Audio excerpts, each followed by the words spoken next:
श्रीनगर के नौगाम में एक पुलिस स्टेशन और वहां हुआ एक ऐसा धमाका जिसने कई सवाल खड़े कर दिए। तो आज हम इसी घटना की पूरी सच्चाई जानेंगे। आइए तथ्यों को खंगालते हैं और देखते हैं कि उस रात असल में हुआ क्या था। तारीख थी 14 नवंबर 2025। जगह थी श्रीनगर का नौगाम इलाका और देर रात एक जोरदार धमाके से ये पूरा इलाका दहल गया। टारगेट पर था एक पुलिस स्टेशन।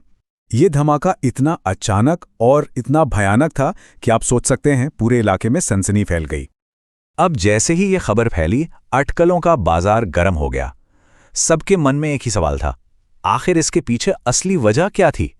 क्या ये एक आतंकवादी हमला था या फिर कुछ और? चलिए इस पूरी घटना की एक एक परत खोलते हैं और सच्चाई तक पहुंचते हैं। तो चलिए सबसे पहले ये समझते हैं कि आखिर उस रात हुआ क्या था। घटना का पूरा विवरण देखते हैं। ये बात है रात के करीब 11:20 की। नौगाम पुलिस स्टेशन में अचानक एक जबरदस्त ब्लास्ट हुआ और ये कोई छोटा मोटा धमाका नहीं था। इसकी तीव्रता इतनी ज्यादा थी कि पूरा इलाका तो दहल ही गया, लेकिन इसका असर 100 से 200 मीटर दूर तक महसूस किया गया। तो सवाल ये है कि धमाका हुआ कैसे, वजह क्या थी? वजह पुलिस स्टेशन के अंदर ही मौजूद थी। दरअसल उस वक्त स्टेशन में बहुत बड़ी मात्रा में जब्त किया हुआ अमोनियम नाइट्रेट रखा हुआ था और पुलिस और फोरेंसिक टीम उसी का निरीक्षण कर रही थी। और यहीं से वो सबसे बड़ा सवाल खड़ा होता है जिसने सबको उलझा दिया। ये एक आतंकी हमला था या फिर एक भयानक हादसा? चलिए देखते हैं कि ऑफिशियल जांच में क्या निकल कर आया। तो देखिए, गृह मंत्रालय यानी MHA ने इस पर स्थिति बिल्कुल साफ कर दी है। उनकी जांच के मुताबिक ये कोई आतंकी साजिश नहीं थी। नहीं, ये एक आकस्मिक दुर्घटना थी। हुआ ये कि जब जब्त किए गए विस्फोटक का निरीक्षण चल रहा था, उसी दौरान ये धमाका हो गया। MHA का ऑफिशियल बयान बिल्कुल सीधा और साफ था। कोई आतंक आधारित साजिश नहीं पाई गई है। इस एक लाइन ने, आप कह सकते हैं, सारी अटकलों पर फुल स्टॉप लगा दिया। ये कन्फर्म हो गया कि ये एक बहुत ही दुखद हादसा था। लेकिन हादसा हो या हमला, नुकसान तो हुआ और बहुत बड़ा हुआ। तो अब बात करते हैं इस ट्रेजेडी के सबसे दुखद पहलू की, यानी कि इंसानी जानों के नुकसान की। इस धमाके में 9 लोगों की जान चली गई। ये सिर्फ एक नंबर नहीं है। सोचिए, ये 9 परिवार थे, 9 जिंदगियां थीं जो उस रात खत्म हो गईं।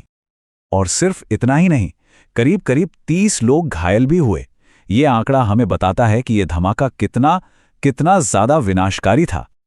और अगर हम देखें कि कौन लोग थे जो इससे प्रभावित हुए, तो इसमें कई सरकारी कर्मचारी थे जो उस वक्त सिर्फ अपनी ड्यूटी कर रहे थे। पुलिस वाले थे, फॉरेंसिक साइंस लैब के अधिकारी थे और रेवेन्यू डिपार्टमेंट के लोग भी थे जो या तो मारे गए या घायल हुए। इनके अलावा कुछ आम नागरिक भी इस धमाके की चपेट में आ गए। अब जब इतनी बड़ी ट्रेजेडी हुई तो जाहिर है सरकार को भी एक्शन लेना था। तो उनकी तरफ से क्या प्रतिक्रिया आई, चले देखते हैं कि क्या-क्या कदम उठाए गए। तो सरकार की तरफ से कुछ बड़े कदम उठाए गए। सबसे पहले तो MHA ने ऑफिशियली ये साफ कर दिया कि ये एक एक्सीडेंट था। इसके बाद जम्मू और कश्मीर सरकार ने मदद का ऐलान किया।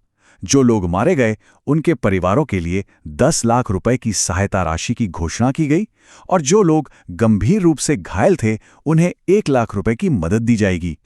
ठीक है, तो MHA ने इसे एक दुर्घटना तो बता दिया, लेकिन कहानी यहीं खत्म नहीं होती। अब भी कुछ ऐसे सवाल हैं जो अनसुलझे हैं और जिनकी जांच अभी भी चल रही है। पहला और सबसे अहम सवाल, उस विस्फोटक की हालत क्या थी? उसे किस तरह से रखा गया था? क्या उसे स्टोर करने में सारे सेफ्टी रूल्स फॉलो किए गए थे? यह जानना बहुत जरूरी है।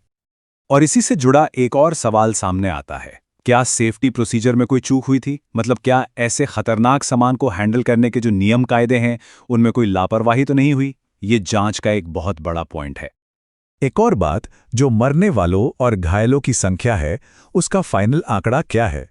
क्योंकि अलग अलग रिपोर्ट्स में ये नंबर थोड़ा बहुत ऊपर नीचे बताया गया है, तो एक कंफर्म फिगर अभी भी पूरी तरह से साफ नहीं है।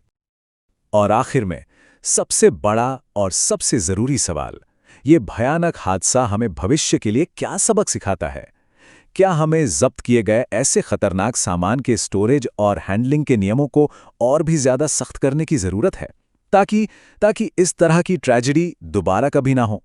ये एक ऐसा सवाल है जिसका जवाब ढूंढना हम सब के लिए बहुत जरूरी है।